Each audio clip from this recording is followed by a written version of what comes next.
ஒரு பெரிய கார் கம்பெனியில் ஒரு இளைஞன் வேலைக்கு சேர்ந்தான். படுசுட்டி மட்டுமல்ல, புத்திசாலியும் கூட. சில காலம் கழித்து அவன் தானே ஒரு காரை வடிவமைத்தான். அதை அவனின் மேலாளரிடம் காண்பித்தான். அற்புதம் என்றார் மேலாளர். இதுபோல் எந்த கம்பெனியும் தயாரிக்கவில்லை. உடனே காரை உருவாக்குவோம் என்று அந்த கம்பெனி முதலாளியின் அனுமதியோடு காரை தயாரித்தனர். முதலாளிக்கு மிகுந்த சந்தோஷம். முதல் கார் கண்ணை கொள்ளை கொண்டது. அனைவருக்கும் மகிழ்ச்சி.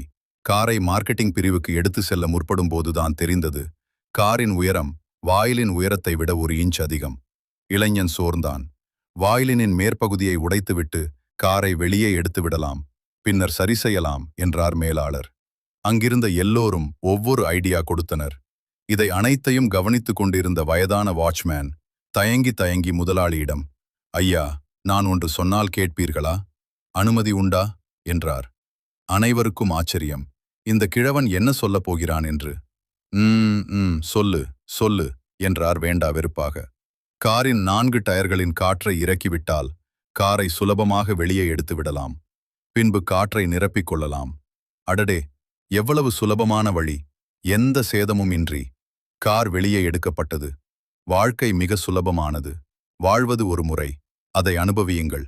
1 இன்ச் உயரம் போலவே 1 இன்ச் ஈகோ மற்றும் 1 இன்ச் கோபம் என எல்லாவற்றையும் டயரிலிருந்து காற்றை கழட்டி விடுவதைப் போல் கழட்டி எறியலாம் தானே.